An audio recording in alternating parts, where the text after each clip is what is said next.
Welcome everyone to episode 20 of the Pinnacle I always say Pinnacle _ Combat.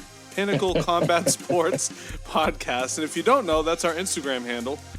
I'm your host, Jim. Dan, how you doing, buddy? What's going on? I'm doing good, Buckarooski. I'm doing good. What a bunch of awesome fights last night, huh? Oh my God, yeah. Yeah, it was great. Let's see. Man, I don't know where we should even... There's a lot. Well, I mean, it's... Let's start with... let's just start at the main event. Let's top down, all right? I think we have to give that respect, yeah. Because he fought... I mean, Belal Muhammad fought a great fight. I mean... Yeah. It's... I almost didn't want to mention it, but it's like, it also seems... worth mentioning. He just didn't. I couldn't tell if it was 100% just Belal Muhammad. Look at like what his game plan, the way he implemented it perfectly, and just executed perfectly. He fought a great fight, but it also just looked like Leon Edwards wasn't himself. And I don't know if it was just that and just how great he fought Leon Edwards. And I mean, Jesus, I'm gonna probably rewatch it again today because it's just like. Man, talk about really paying. Someone have said he was too slow. He's too this. He's too that. We talked about in the pre thing, dude. I know we picked Leon Edwards, but Belal Muhammad has made such strides in his game as a whole, and you can't measure how much he's gained, like as a whole, his MMA, just his overall game, by going and doing what he did with Khabib for those camps. However many, I know it's like it might have only been one or two. But it's like if you're seeing what like the top of the 1% of the 1% of MMA, how they prepare and how they focus and how they approach everything, it's there's so much that rubs off, and that's forget about the skill set you get from it, right? But I mean, he said he's too slow. He seemed like the faster guy. His boxing looked crisp. His head moved, like everything just seemed like it was tailor made to beat a guy like Leon with what he was. The problems that he presents, it's just like, it really was an impressive performance, man. Yeah, and he did exactly what we said he needed to do. Yeah, perfectly done. I mean, he didn't, I don't know if he really hurt Leon Edwards at any point, like badly. I mean, obviously these guys are trying to hit each other. They're both getting hurt, but I don't think anything like very significantly hurt Leon Edwards, but it was the pace and the volume, and it wasn't so much if things hurt you or if it was just like Leon Edwards really just couldn't get his shit off. It just seemed like it was always interrupted. Like Belal Muhammad did a great job with his timing. Just every time he tried to get something going, he seemed like he'd throw a monkey wrench, just stop it in his tracks with a counter or just being, where he probably wasn't expecting him to be. Like, man, well done, dude. Like, I don't know how you thought, but I was pretty jacked up because it was late at night. It was late. I don't even know what time it was because I know that was one of the, I shouldn't say first, but it's one of the few pay-per-views that started after 10. Usually they're pretty much on the dot. And I was watching that last prelim fight, and it seemed like, I'm pretty sure they were going in the second round, and they were approaching 10 o'clock. So you knew it wasn't going to make it. Yeah, it was a little late. Yeah, for sure. Yeah. So that would, it was even later as far as I think it was like around 1:30. I remember looking when I was watching. Damn.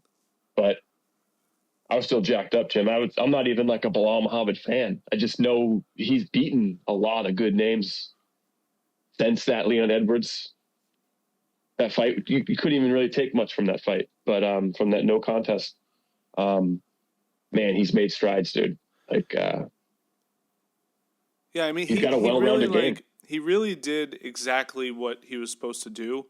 And it drives me, obviously, I was rooting for Leon, right? So, for sure, me too.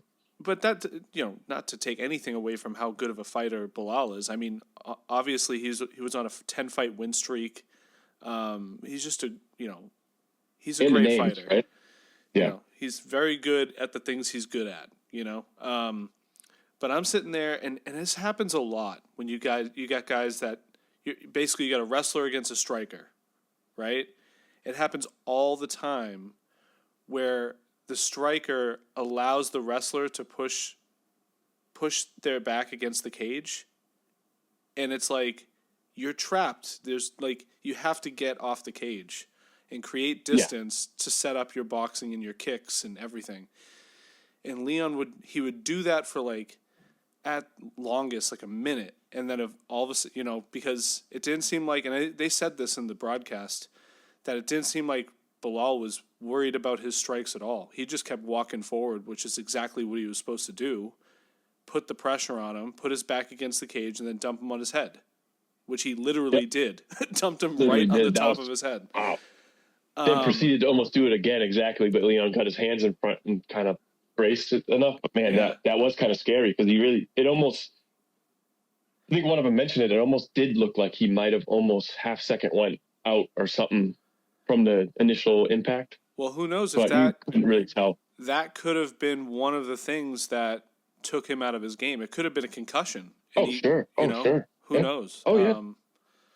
So, yeah, obviously Belal did exactly what he had to do, and I think Leon made some poor decisions, in terms of like footwork and where he should be in control, to not give him the opportunity to set up what he's best at. Sure. But, good for Belal, man. I mean, we talked a little bit about this earlier before we press record, but like this definitely opens up the division again, which is interesting, if nothing else. And listening to Dana in the post presser, which I know you said you didn't listen to, but it doesn't look like there's going to be an immediate rematch for Leon.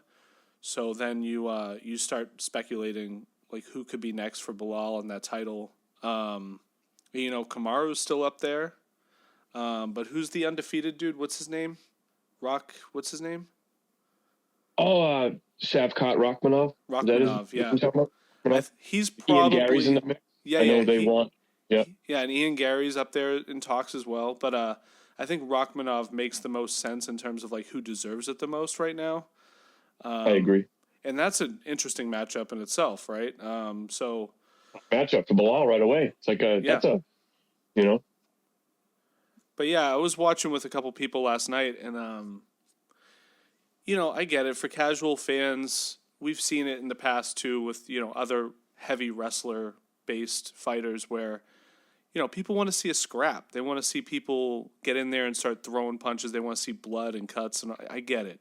And Dana White in the post presser, he seemed kind of bummed out about the whole card, and I don't know if that has to do with the changing of the title or then they asked about the $100,000 bonuses. He's like, well, someone asked him, well, do you think we should just up the bonuses to 100,000? And he's like, no, I think tonight's card was a perfect example why we shouldn't.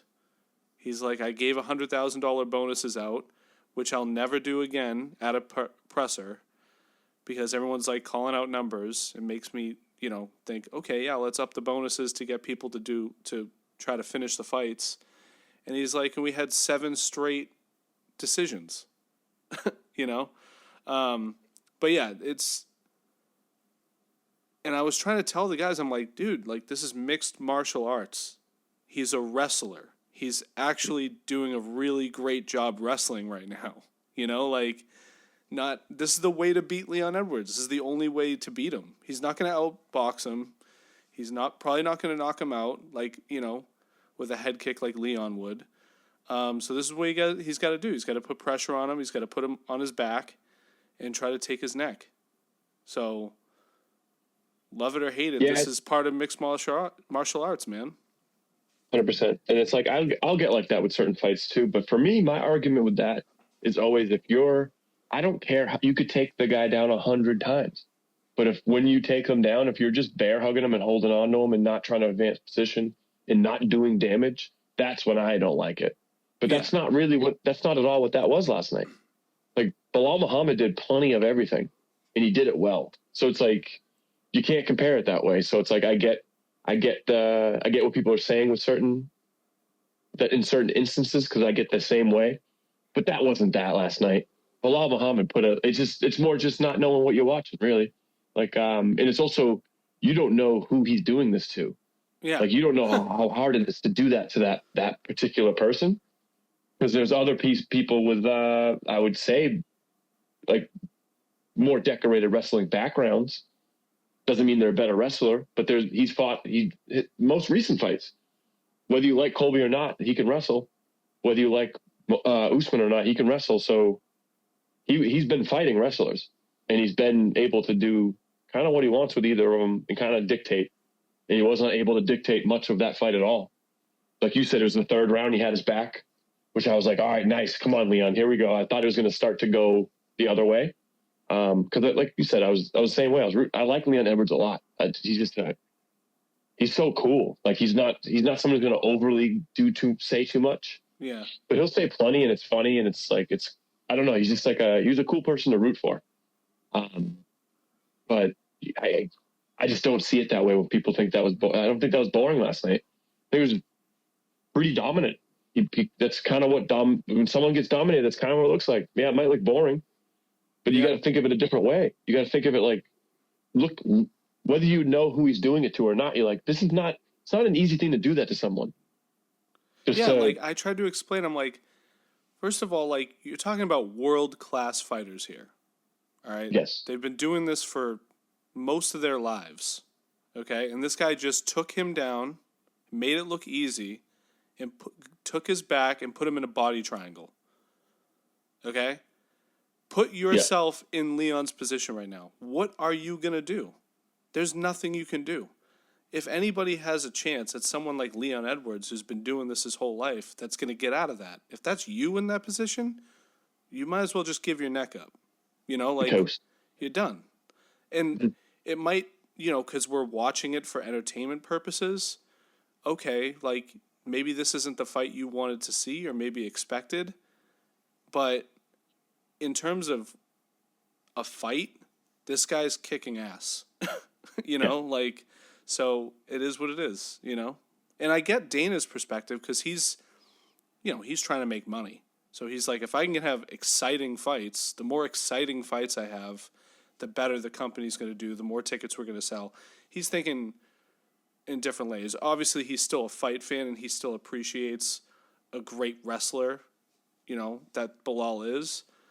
But he's thinking business-wise most of the time, especially in those press conferences. I mean, he starts out with the numbers. He's like, this is what we did for the gate. You know, like, obviously, you know, he's in a certain position, and he's got to please the guys dishing out the money, you know, so whatever. It's true. I see both sides, but it's I don't know. I think they need to kind of maybe just. I understand the numbers. We don't know anything about them as far as pay-per-view goes, and as far as at some point you got to figure out the time difference and how to make it work for people that are actually fighting. Like, I get like everything Aspinall had been saying leading up. I agree with him. I understand that the business is going to make more money this way because of the American crowd, and you need to cater to the American crowd. I get it. I understand I'm part of the American crowd, but I also know that if these guys are fighting at a more natural time, it's probably more beneficial. Like, that's got to be tough, man. I understand they're like, well, yeah, we train at 3 a.m. That way it's like, I don't know. I think that's all. I think there's a better way. Yeah, and that, you know, with you saying that too, I'm just thinking right now, like, you know, Dana's all about he's like, I want to put on good fights, right? And it's like, well, then you should set up the fighters to have good fights, right? Like, why are we having them fight at 4 a.m? Like, I don't know. I'm a big fan. I'll watch at whatever time, you know. And if you're going to continue to expand this thing, you're going to be dealing with time zones all over the world. Like, what are you going to do then? What are you going to do when you're in Singapore or, you know, who knows, whatever. Yeah, I just think, you know, when you make a decision like that, it's pretty clear that it's more about business than it is about fights. Well, it's like, I get it. No, it makes sense, man. If I was in the same position, I'd probably make the same decision. Yeah, but it's like, I think what they should think about is maybe just like, all right, so if we have these big name guys that are from this part of the world, then we're just going to have to do free cards, because the American crowds, you know, we're not the only ones that love the daytime fights. So then just have the free cards be the Manchester, England ones, which are always great. Where they start early, they start more daytime. As because it's nighttime, it's 6 hours ahead. So you figure if they're starting a main card around say 4 o'clock Eastern time, 10 o'clock is when it's the main card's getting going there. That's perfect. That way the fans are going in to watch something at 10 o'clock where it's completely normal in their time. And we're over on the East Coast, 4 o'clock it starts. You're over there at 1 o'clock on the West Coast. Yep. It just makes more sense. Just have most of those fights then. And then when you want to have a big fight for Aspinall that needs to be more of a larger magnitude, all right, then you got to do Vegas, or you got to do a place that's different than maybe they just can't really do pay-per-views. It just won't work there. With all things considered. And those cards are always my favorite. Yeah, but one thing, the daytime England. Sorry. The daytime England. One thing I that maybe we're not thinking of too is if you're trying to, and they don't have to do this in Manchester. Manchester's not a good example of this, but if they're trying to, let's say South Africa. Now I don't know what the time zones. Actually, it's all vertical, right? Time zones, so they should be relatively the same. Be very similar. It should be very similar to England, right? Or opposite. I don't know. I'm not sure actually. But let's. Oh wait, no. I'm thinking South America. Yeah, Africa would probably be. Yeah. So all right. So let's say they go to South Africa, which they've been talking about. And you're trying to expand your business over there. Like PFL Africa is a thing now. Like I'm sure UFC is trying to figure something out to like bring their brand to Africa, right? If you want to expand, you kind of have to put on a big card. You have to have those big fighters fight and put on a big show to like bring the people in to check it. You know what I mean? Like if they have just like a free fight night with say like one great main event, it's just not going to, it might not have the impact as a big pay-per-view would. And I know usually when they go to some place for the first time, they try to put on a big show to try to bring people in and expand the brand. You know, like they're talking about Spain as well, you know, with Ilya now and all that. So, yeah, it's, dude, that's why I would never want to be in any of their positions. I know it's not Dana White's, you know, sole decision to do anything. It's not him choosing this stuff. There's many people involved, I'm sure. It's a multi-billion-dollar industry, international, you know. So, I don't know. They've been doing a great job. Who am I to judge and tell them how to run the business that they're clearly good at running? But yeah, that whole time difference was weird. I know. I wonder what they're going to do about that because I don't think they can do that again. Because that's the only thing I worry about.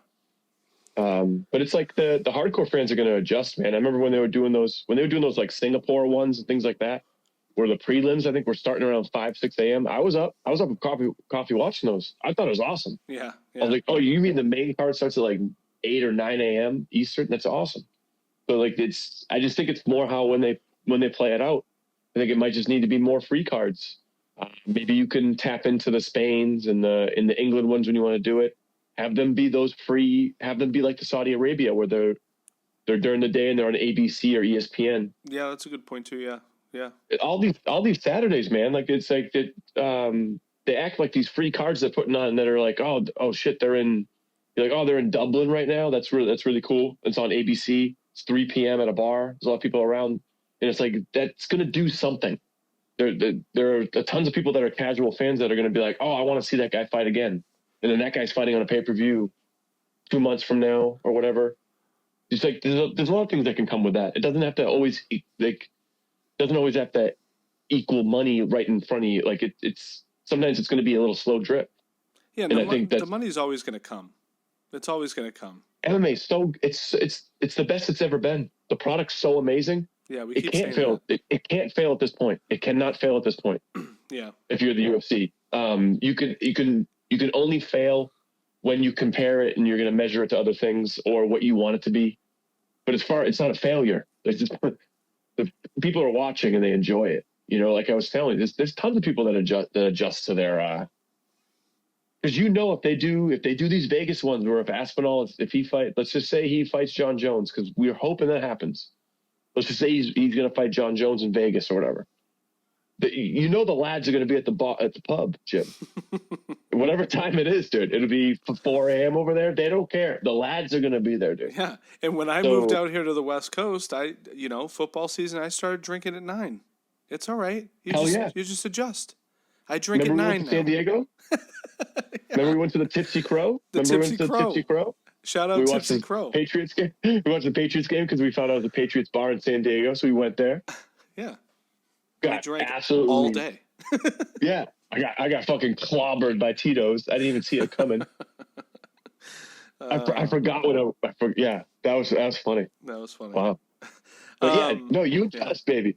We can adjust. We can adjust. We evolve as humans. Adjust. The lads will adjust. Let's get back to the card here. Let's talk about that co-main event with Tom Aspinall. We mentioned this yesterday. If you listened to the episode, one thing I think I mentioned, because I'm a huge Aspinall fan, and especially even a bigger fan now after his 1-minute victory over Curtis Blaydes. And we talked about this yesterday. Aspinall's been talking about that. I would consider, kind of a super fight between him and John Jones for like months now. They've been going back and forth on Twitter, talking about everything. Mm-hmm. John Jones doesn't think he deserves it. Whatever you feel about that. I don't know how you can say that when he has crazy thing to say. He has an average fight time in UFC of 2 minutes. Might be lower than that now. Who knows? He's only seen the second round once against Andrei Arlovski. And we talked about this yesterday. If he could beat Curtis Blaydes in the first or second round decisively, like he's been doing, then John Jones has nothing to say. He deserves that title shot.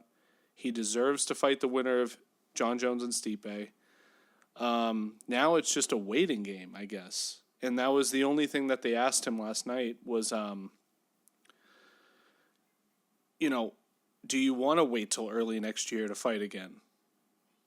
And he's like, well, there's a big conversation out there that Alex Pereira should move up to heavyweight and fight. He's like, in November, why don't we do a big little tournament thing? I'll fight Alex Pereira, John Jones will fight Stipe, and the winner of those two will fight each other for the undisputed title.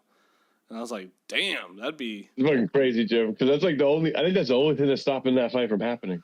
The only thing that's stopping Aspinall and John Jones from fighting is my man Trauma getting in the mix. My man Trauma gets in there. Gives you that look. Yeah. Looks at you and you almost fall down again. Remember that, dude? When that happened, that Yuri video, it's so funny. Like with the context all involved. Yeah. You're like, oh, so you mean this guy was saying that this guy was using shaman magic? And then you see this video of after he knocks him out, he just kind of glances back, and they lock eyes, and then Yuri almost collapses again. I'm like, what is that? That's not magic. That's not it.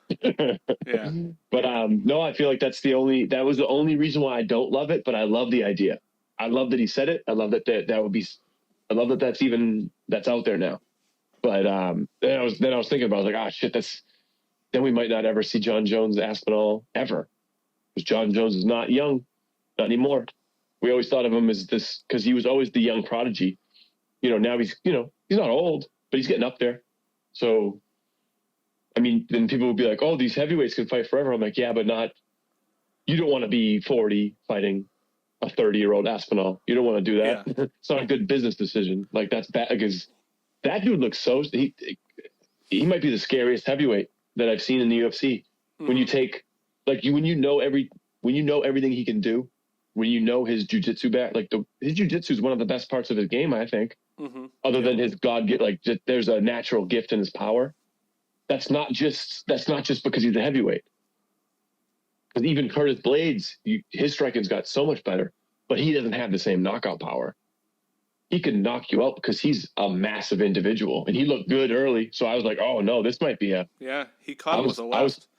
I was slightly for that first 30 seconds when you saw them really kind of with the exchanges. I was like, man, Blaydes has gotten a lot better. So you could tell he's way more comfortable. But that also kind of could have been part of the demise there early, because You know, I think he might have benefited from.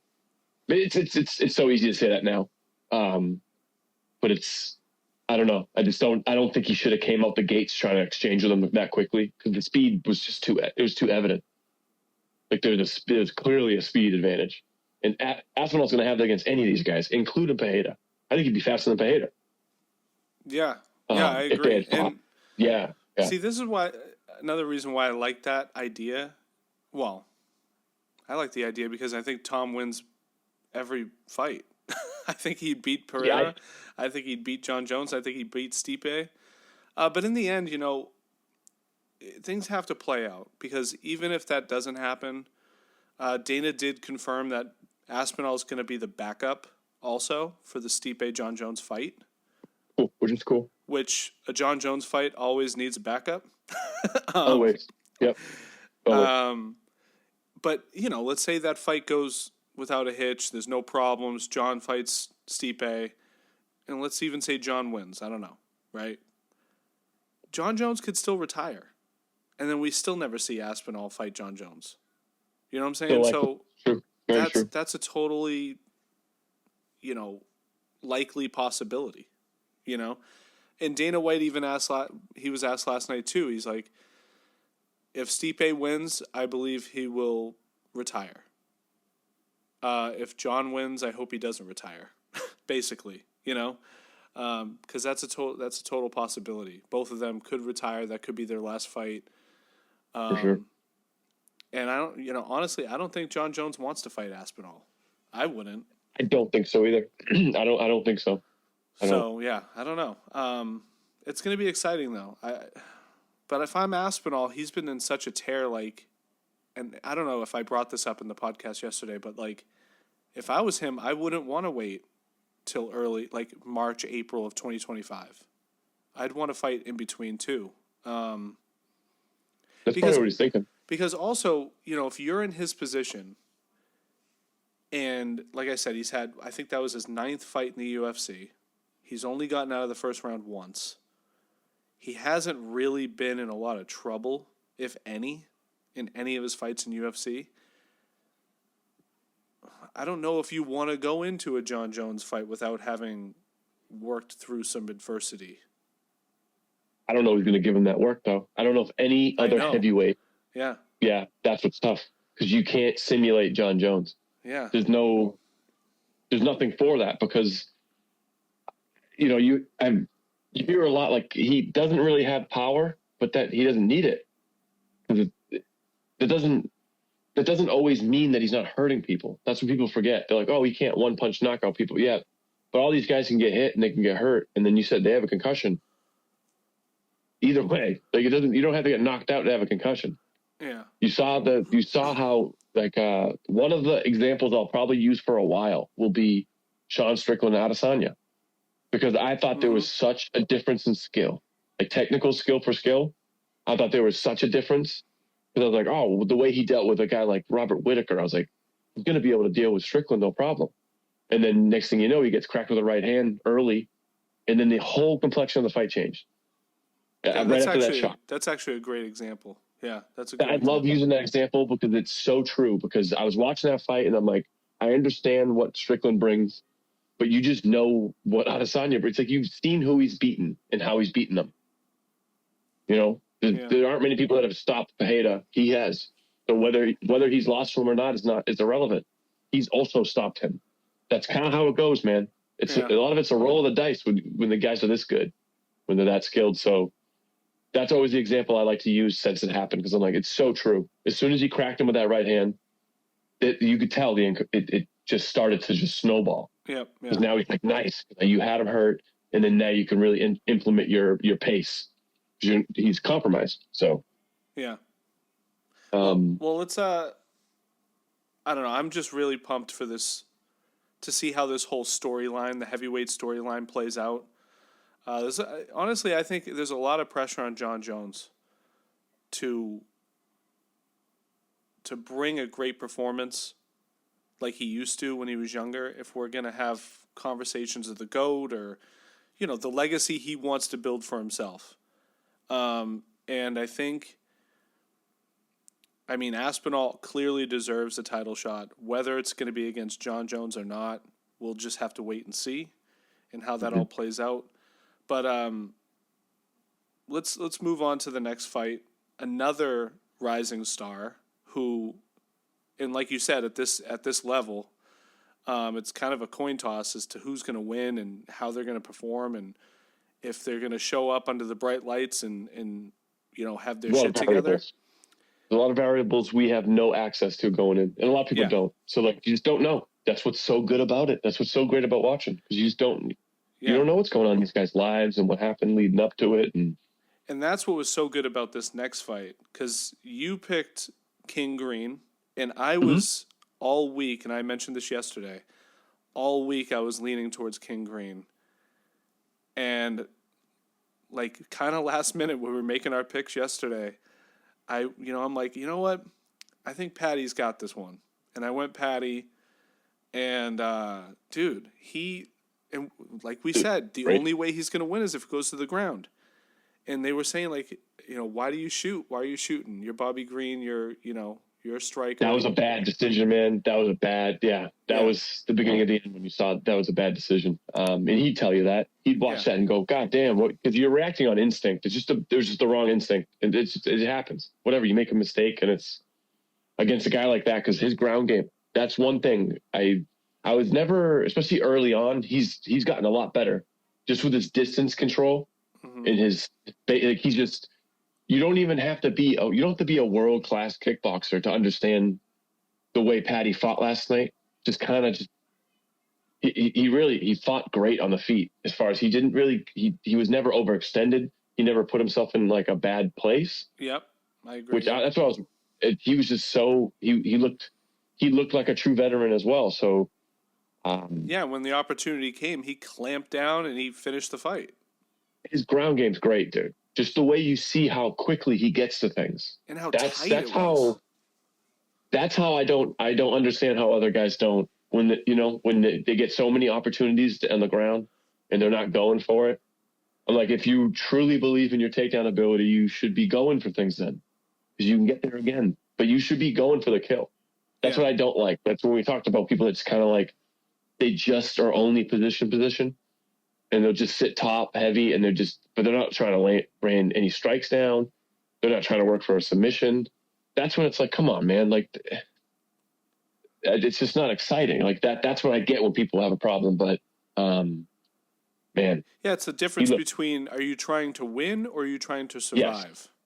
Yeah. Right? Or just trying to edge someone out, or you try there's no mistakes about Paddy's performance. He said, when he said it to dude, his accent's so funny, but when he said statement made, he's so right. That's all he had to say. Statement made, bitches. Yeah.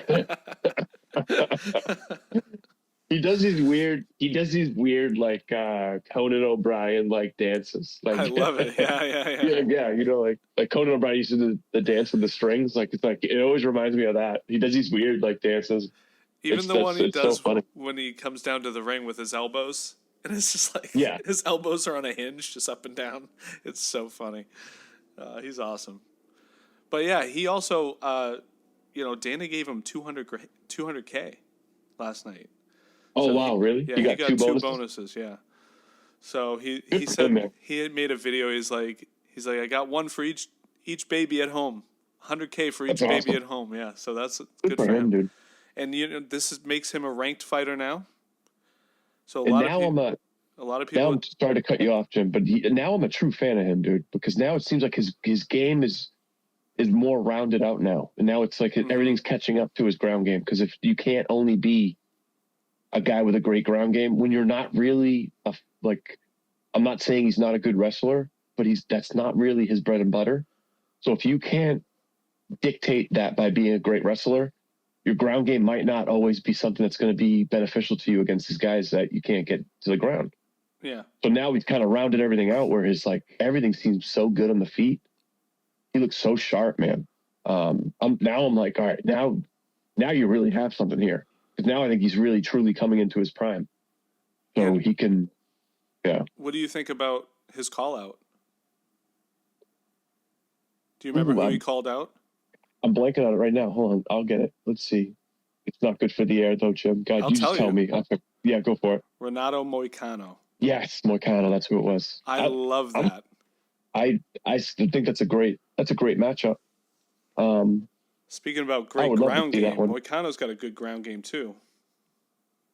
Yeah, he's such a fun fighter. So I think that's matchmaking easy. It's very that it pretty much made itself.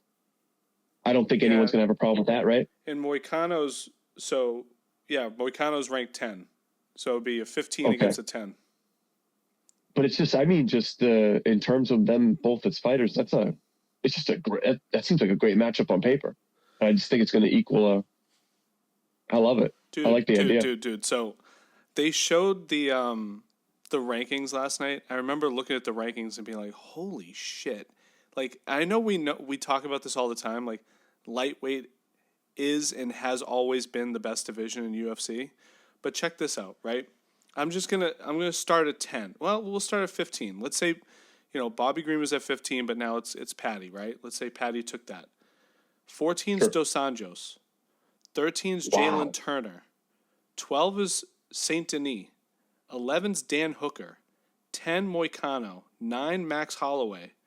8 Fazeev. 7 Dariush. 6 Michael Chandler. 5 Gamrot. 4 Poirier.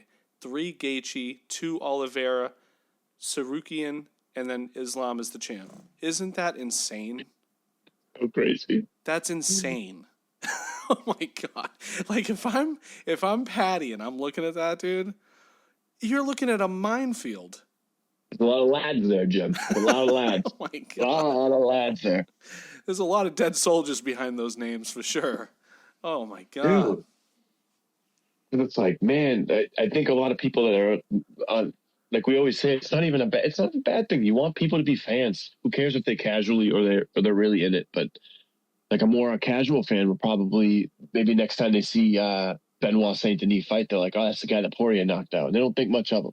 Yeah. They're like, well, that guy's super dangerous, a trained killer in a military standpoint, and then also in MMA. And then on top of that, he had Poirier almost beat. He had staff going into that too. So it's like, I understand, like that to me is always a legitimate, it's not an excuse. You'd rather know that.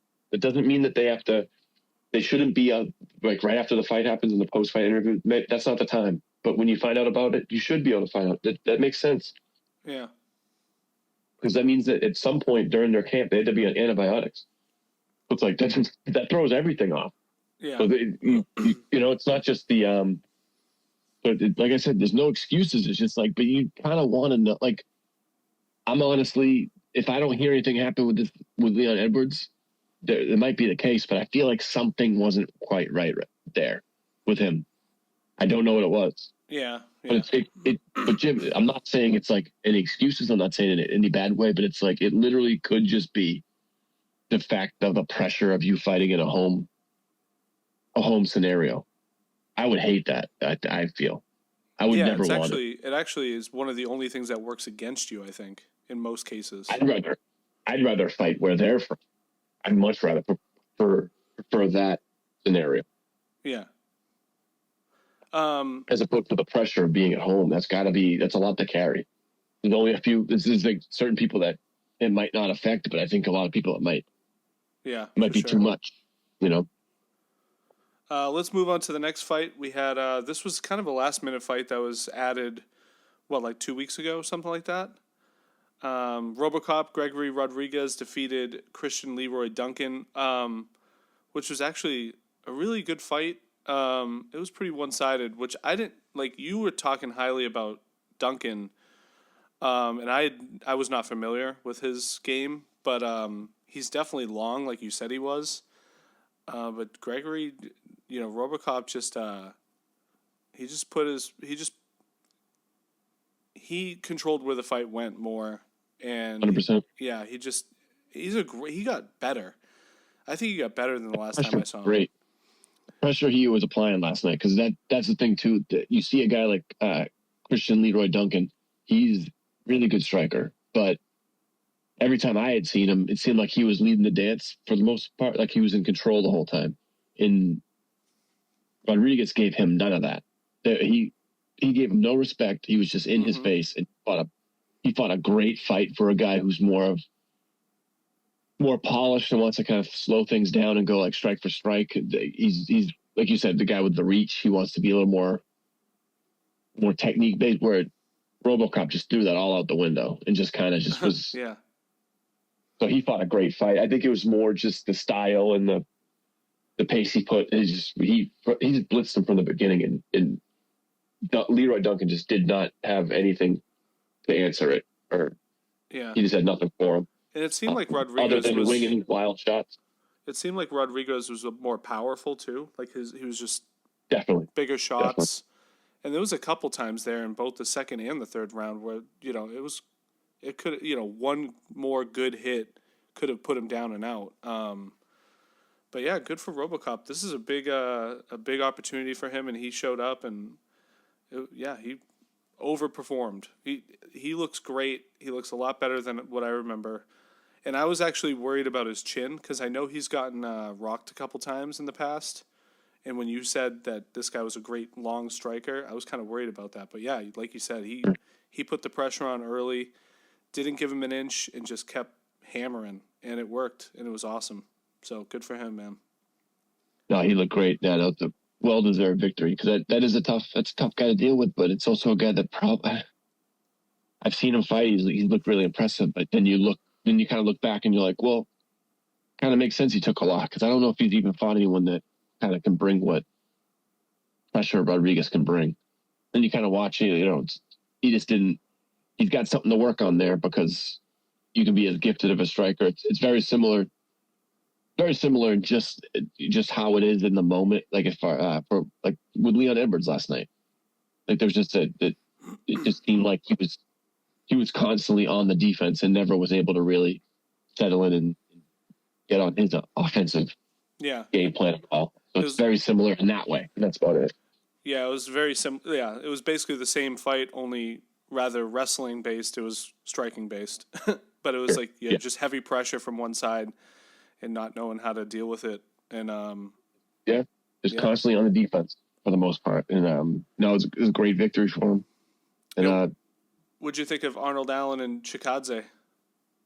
Same thing. Like Arnold Allen, man, he's like he's just such a well-rounded mixed martial artist. And then it makes sense when you see his coaches for us across the hobby. So yeah,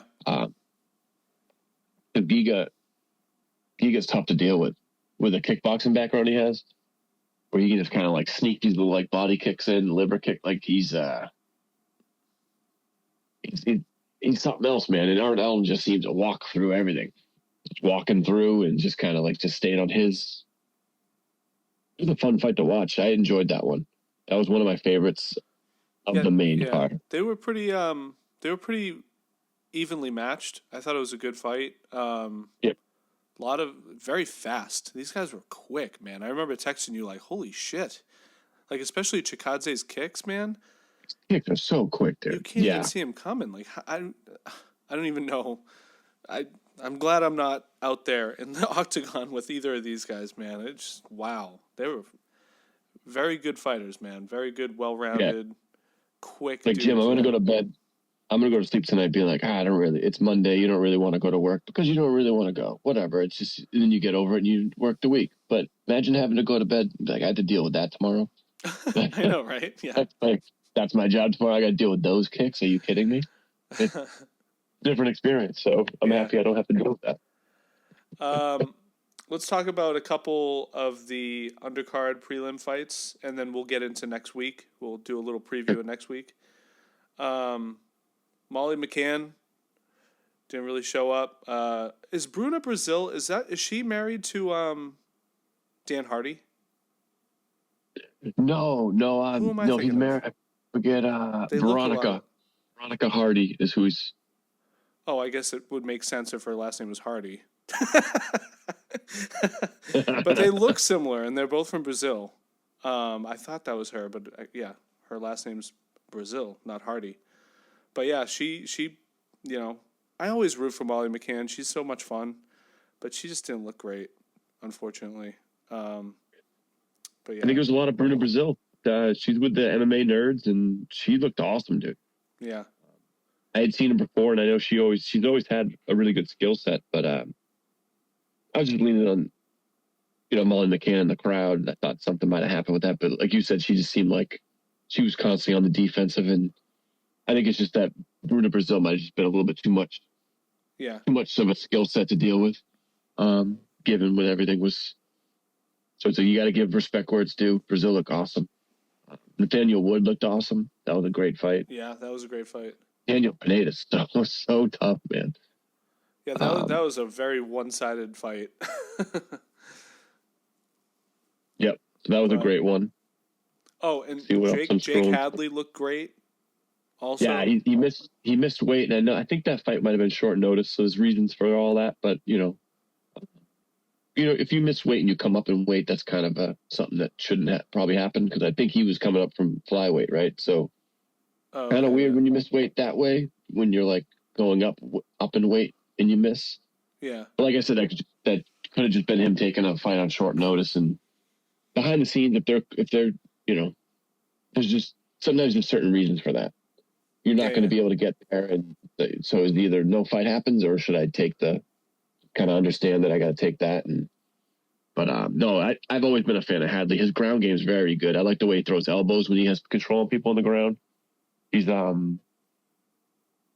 very good there, and it seems like he's got a pretty good understanding on the feet too. Kind of protects himself well. Kind of shells up kind of nicely. He seems like he gets out of the way well. I've always liked watching him. I've been watching him for a bit. I didn't love what I saw from. I always forget how to pronounce it. Do you know how to pronounce his first name? Who? Which one? Oh, Loughran. I forgot how to pronounce his first name. It was something where I wasn't expecting. I don't know how to pronounce it when it looks like that. But yeah, Loughran. He seemed like he was just too upright and too just there, and I don't very think he mechanical. Yeah, I didn't think that was a. I don't know. It just didn't seem like you can move your head all you want when you're out of range, but that's not really head movement. Head movement's when you're moving your head in the tight quarters. That's why you're moving your head, because you're in a place where you could get hit. But the fact that you're moving your head on the outside where you're not really in range, like you see a lot of fighters do that. I'm like, that's not head movement. Yeah. Like his corner was telling him to move his head, and it's like, no, that means like when you're throwing a shot, your head shouldn't stay on the center line. It needs to be somewhere else. Yep. You can't always have like that's just very. It's kind of weird when you see guys that are still. Like that's a dangerous game to be playing with the skill set we're seeing with these guys that are making their UFC debuts. You're like, this is his first UFC fight. Like, where has this guy been? Because do you see these like that Mauricio Hoofy, the MMA nerd? And then we just saw what's the dude's name that just beat Drew Dober? John Silva. Oh yeah, John Silva. Yep. Like you're seeing these guys, you're like, these guys are 100% UFC ready. That's why I'm looking forward to the Contender Series this summer. So I feel like you're gonna see some names come out of there. Yeah. Come out of that. That's funny. I said there and that together. So there. I was watching too many English folks last night, Jim. It's okay, lad. It's okay, lad. I'm just being one of the lads. But no, it's it is you're seeing these guys that are like 100% ready for, which you never saw that. You saw the jitters. You saw a lot of them. You almost accepted the fact they might lose their first fight in UFC. Yeah. You're like, oh, you can't really judge much off of the first fight, and then you kind of see a more real account of themselves the second or third time around. But like these guys are like coming in and they're like 100% ready. And you're watching like, okay, they're ready they might be ready for top 15 now. Well, also, you think that I feel like a lot of that probably has to do with Brazil, just in general. I feel like Brazilians have a higher true hotbed. What's that? A true hotbed for MMA. It's always been. It always will be. And it's been that way for a long, long time. So they have a higher threshold for who they think is ready or not, before they start, dishing out names. Yeah, I don't know. Their competition's a lot better, I think. Yeah, that too. Yeah, they have to be better because those guys are all killers. Guys and girls are killers over there. So this fight we got to talk about because you didn't watch the post presser. So there was one thing that I didn't tell you offline. I want to hear about that. Yeah. Real reaction. So obviously this prelim that we're about to talk about between Muhammad Mokaev and Manel Kape. It's Kape. Figured that out last night. There was so much heated altercations outside of the fight that created this, I don't know, this energy behind this fight. They didn't even Mokaev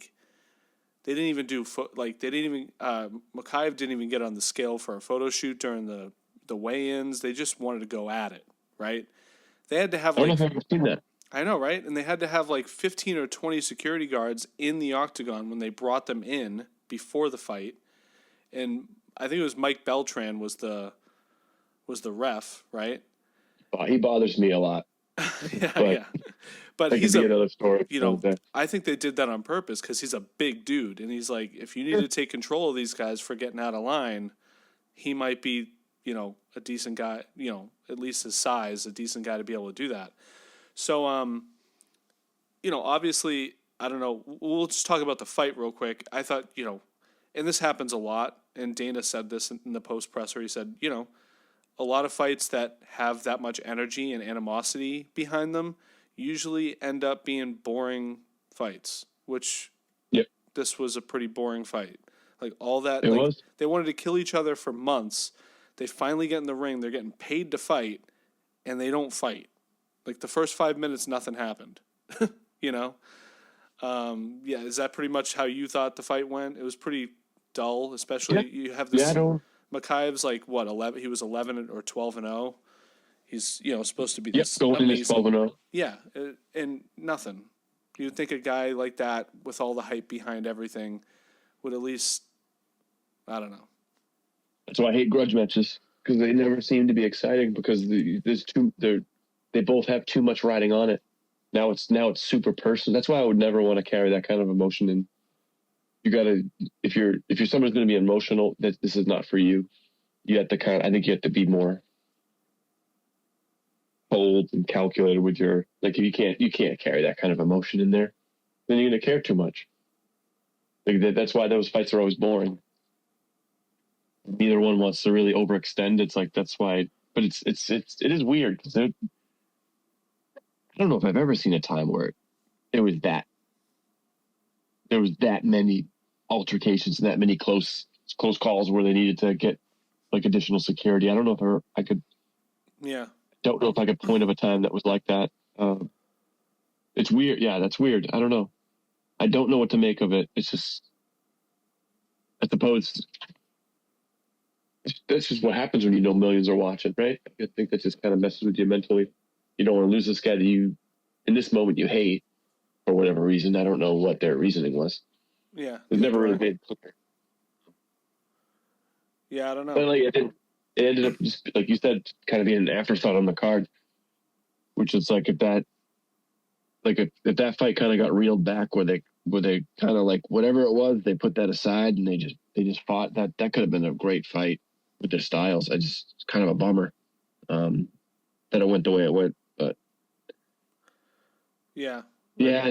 There's not much to say, not much to be said about the fight itself. It was kind of lackluster.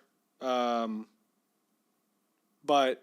so this is what I was going to tell you. In the UFC post presser with Dana White, he was asked about Mokaev because Mokaev came out and said that was the last fight on his UFC contract. Okay? Did you know that?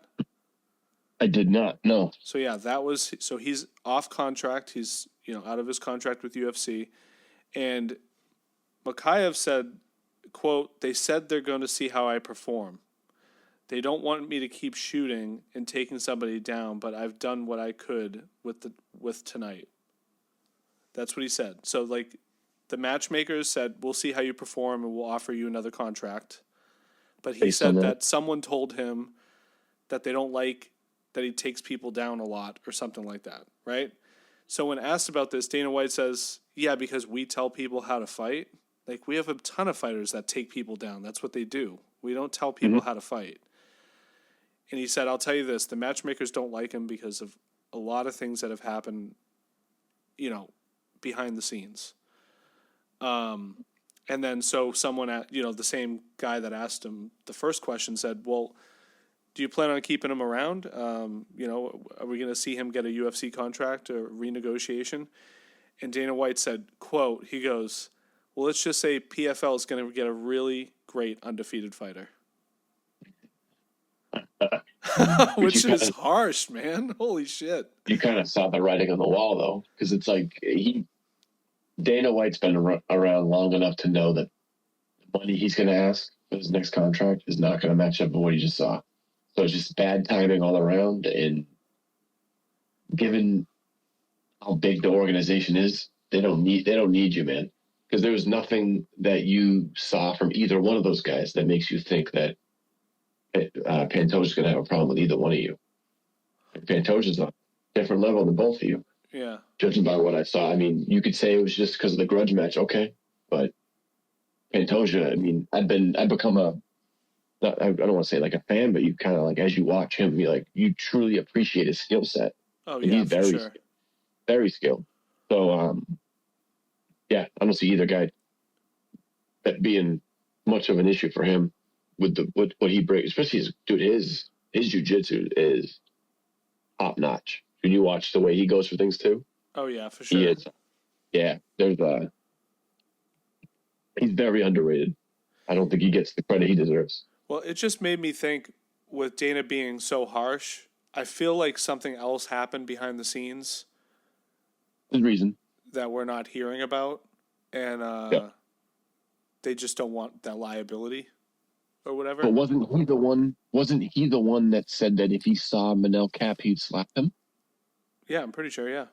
So if he's the one who said that, and then when Manel Cap sees you, he does what he does. It's like, well, you can't wonder why A, B, it's like there's a clear path here of why we got where we're at. Yeah. It's not like you were just whistling walking into the PI and you've never said anything to anyone in your division. It's not the case. You guys, you said if I see him, I'm going to slap him. Yeah. Most of those guys don't take that lightly for obvious reasons, given who they are. Yeah, they're obviously going to confront you about what you said. Different countries, different language barriers. So you can't just walk up and hash it out even if you wanted to, because there's going to be too much there to break down before you. So that's also a big part of it, which I think that's probably behind the scenes, probably a lot of it too. Like I wonder, a lot of these guys, who are your translators? Do they have your best interests? Yeah, that's a good. I wonder how, when you're getting this information, what are you hearing? Are you hearing word for word what is told to you, or is supposed to the message, or are you? Because I think both sides probably, it's a business. Do you hope that a lot of guys that are matchmakers don't play the whole game with those training partners like we talked about with Pavlovich and Volkov? You hope it didn't happen often, but it's clearly happened before. Kind of shitty, but that happens on the other end too, with a translator translating maybe a message, but not all the message, and for whatever reason you didn't give the full. So I wonder if it's something else there too.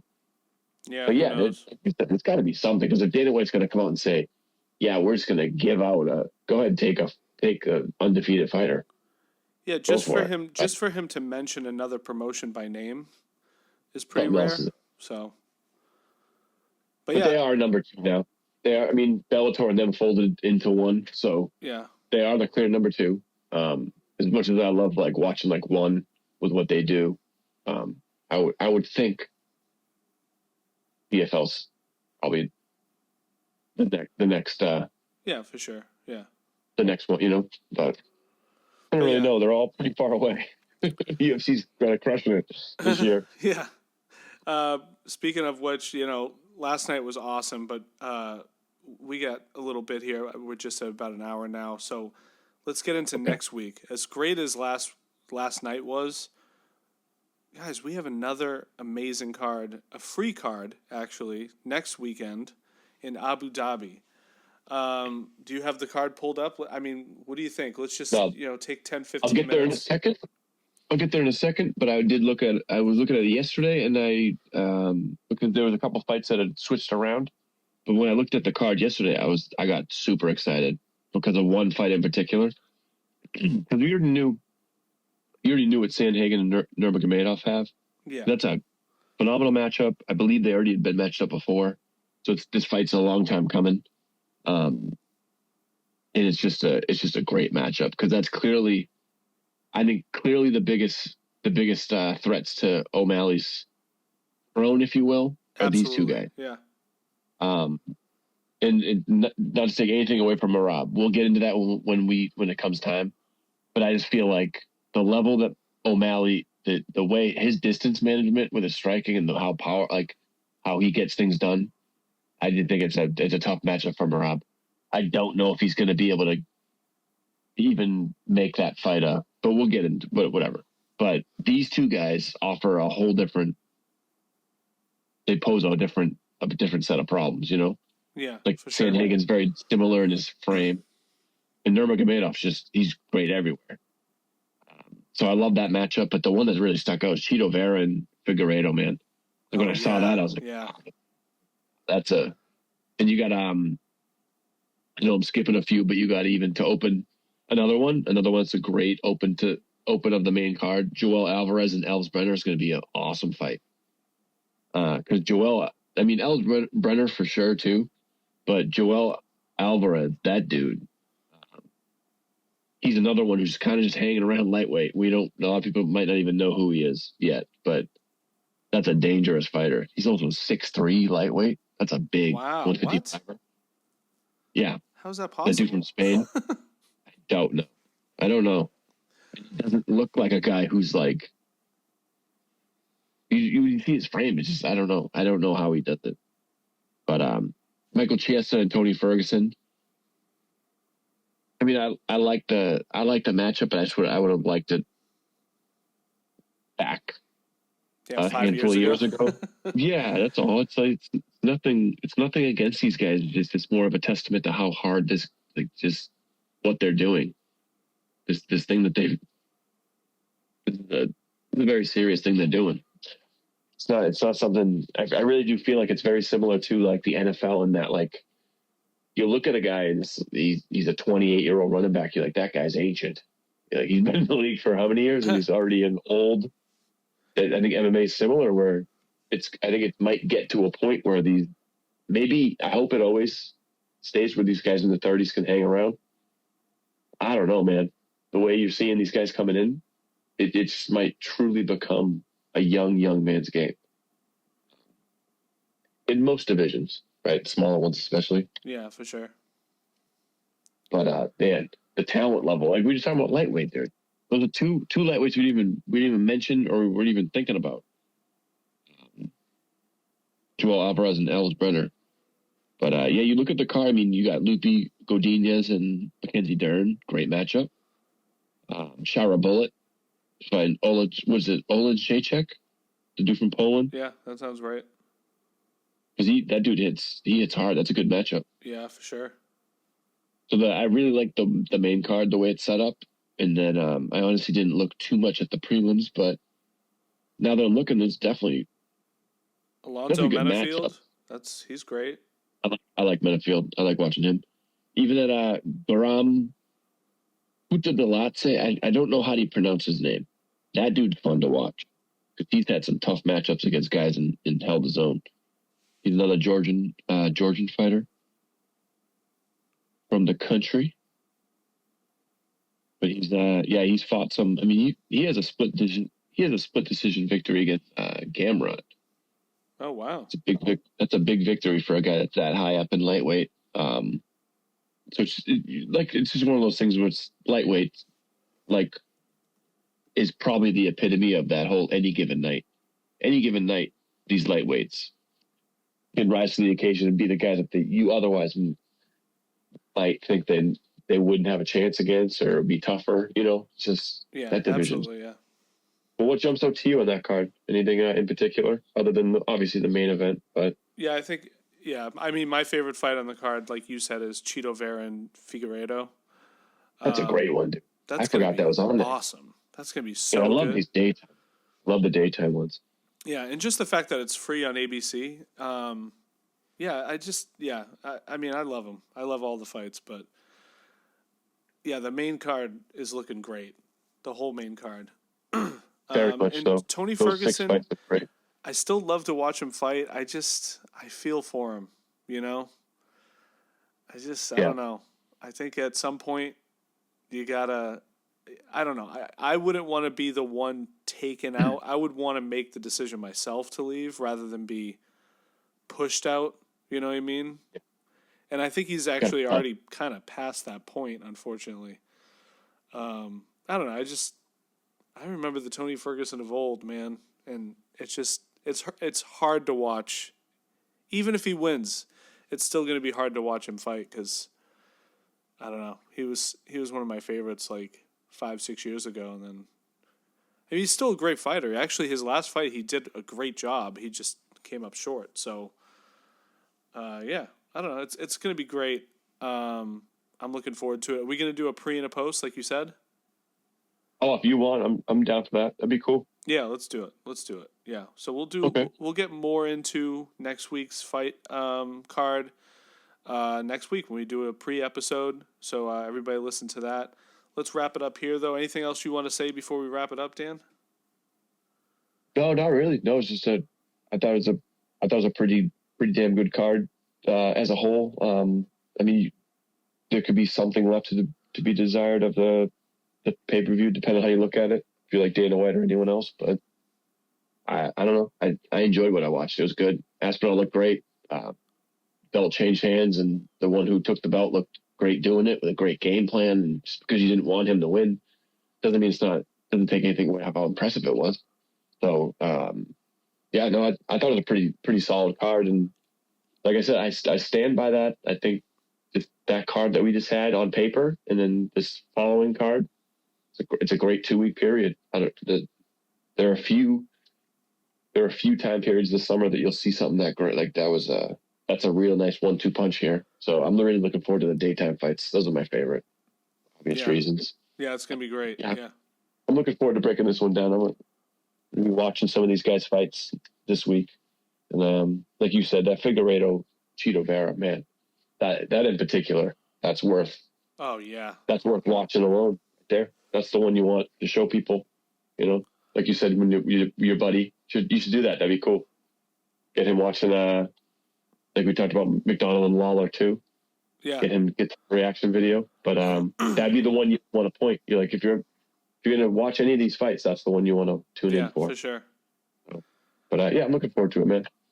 Yeah. Well, last night we had a great event for the lads. Yes. And next week Always for the lads. we're going to have a great event for the, I don't know, for the boys or I don't know. It's going to be great either way. All boys. But if you're listening, thank you for the support. Again, I didn't mention in the beginning, but I want to thank my buddy Dave for the intro music. Aura Dev, PDX, AURADEV PDX. On Instagram, I've been trying to link him on stories and stuff like that too. If you follow us on Instagram at Pinnacle_combat, you can find all these videos on YouTube at our YouTube channel, which is also the same handle at Pinnacle_combat. So, thanks again for your support. Thank you, Dan, for being awesome as always. You as well, sir. Thank you very much. And I will talk to you next week. Hell yeah! Can't wait, dude. All right, everyone. Peace.